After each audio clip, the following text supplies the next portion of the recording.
Morning everyone, in this video we're going to cover Muslim beliefs about life after death, or what they sometimes refer to as akira.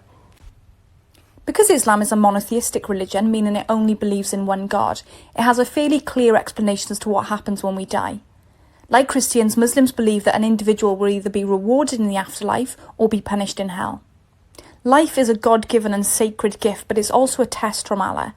As such, this earthly life should be seen as preparation for the life to come. Only Allah decides when someone lives and when someone dies. As it says in the Quran, a soul cannot die unless Allah gives his permission. Akira is the Muslim term for the belief in life after death, or the final judgment from Allah. For Muslims, life is a gift but also a test from Allah, and as such this earthly life is essentially a preparation for the life to come and should be seen as a test of everything that they do. Muslims believe that they have free will and Allah is aware of what they do. Consequently, akira is the point where they'll be held accountable for everything that they've done in this life. Remember that the term Islam actually means submission. So they'll also be held accountable for living a good life in submission to Allah, observing and practicing the teachings of the Quran and the pillars of Islam. Muslims believe that at the end of the world there'll be a day of judgment, and only Allah knows when that day is. However, individuals who die before that day, the process of life after death is as follows. Before someone dies, a version of the Shahada is said by either the dying person or said on their behalf. They may also recite the final words of Prophet Muhammad. The soul or ruh is then released from the body. That goes to the angel of death and waits for the day of judgment, when every individual will rise again, both body and soul. This waiting period is known as barzakh. This period will end when the archangel Israfil blows the trumpet to announce the resurrection of the dead. Muslims believe that on the day of judgment the dead will be raised from their graves and be judged by Allah. A book which represents everything that individual has done is presented to them. As the Quran said, everything they did is in written records. The good will receive the book in their right hand, and this will indicate that they're going to paradise. The bad will get the book in their left hand, and that shows that they're going to hell, a place of intense suffering and pain that never ends. So what then is heaven or paradise like? Well, Muslims refer to paradise or heaven as Jannah. To gain entry to heaven, beings must pass over a narrow bridge. Those who've been blessed by Allah will pass safely. These might be beings who have fought or been persecuted for believing in Allah, or those who've lived a virtuous life. Muslims believe that there are many stages or levels to heaven. In some Islamic traditions, it's believed that there are 7 layers. Others, there could be as many as 100. These levels represent one's closeness to Allah after death.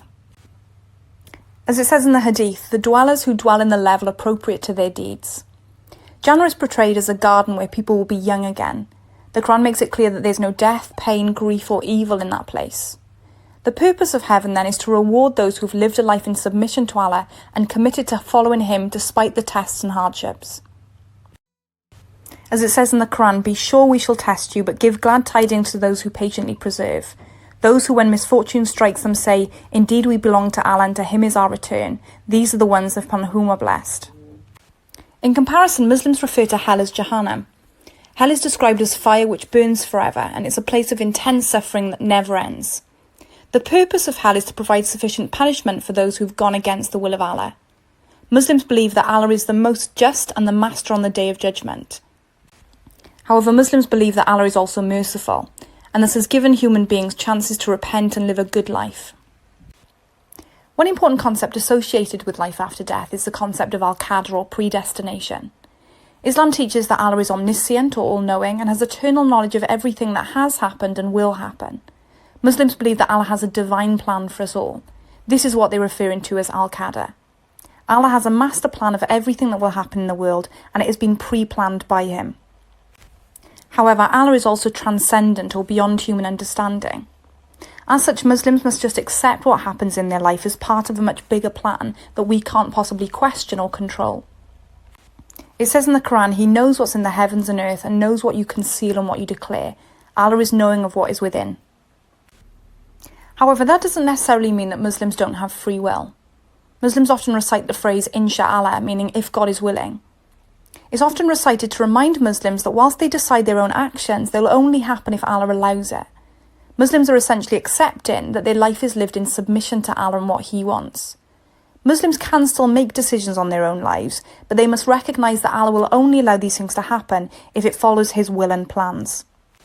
This is expressed in the Quran where it says, and never say of anything, indeed I will do that tomorrow, except when adding, if God wills. Therefore, humans do still have free will, but their decisions are essentially part of the test from Allah. Allah will hold us accountable for all our decisions and already knows the decisions that we'll make. That's part of Al-Qadr. So how do Muslims reflect their beliefs about the afterlife within their funerals? As I said previously, when a Muslim is dying, they'll try and say the final words of Prophet Muhammad, who said, "Allah help me through the hardship and agony of death." A version of the Shahada known as the Kalima is also either whispered in the ear of the person or might be said by the person themselves. This is to emphasize their commitment to Allah and the belief that they're returning to the Creator.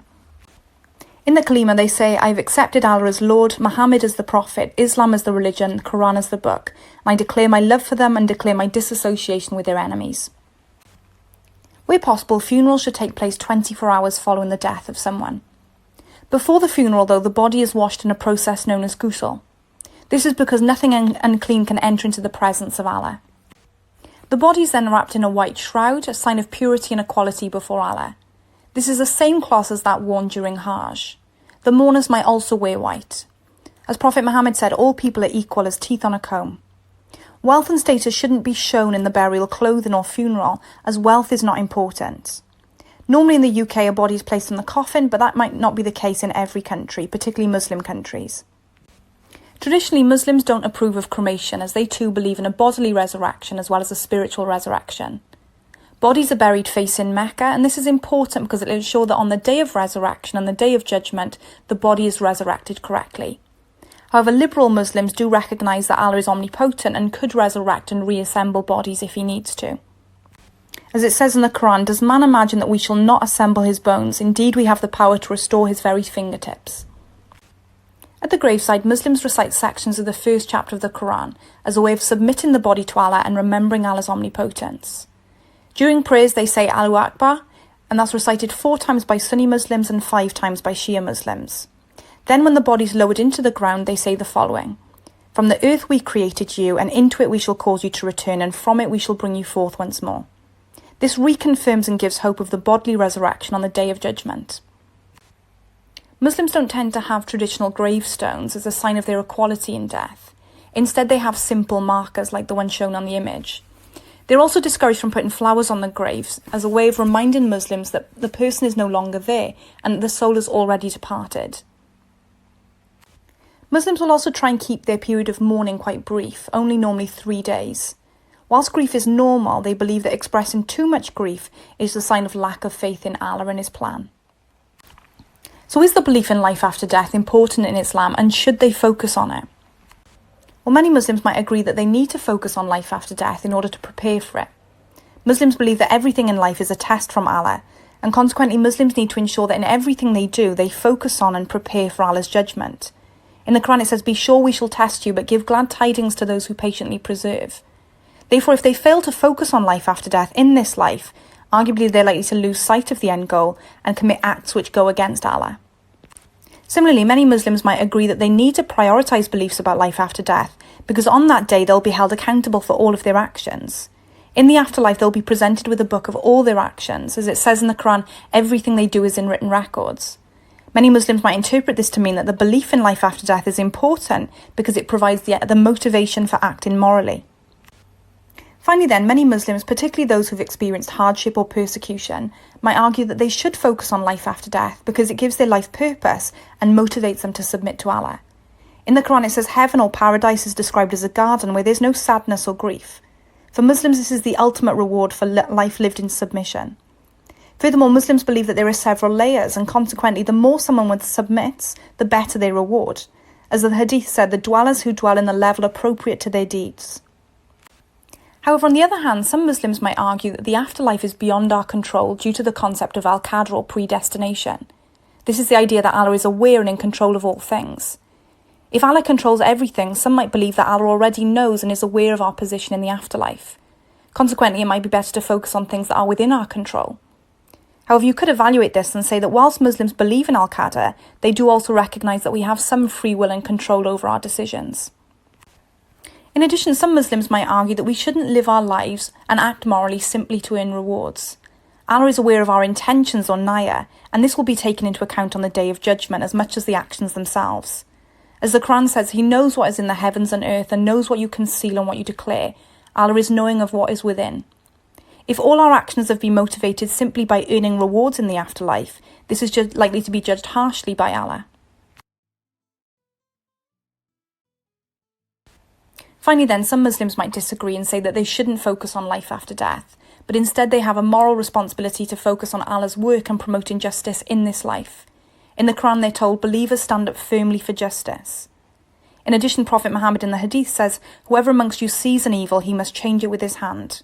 This implies that social justice and submitting to Allah's wishes is their priority, not life after death.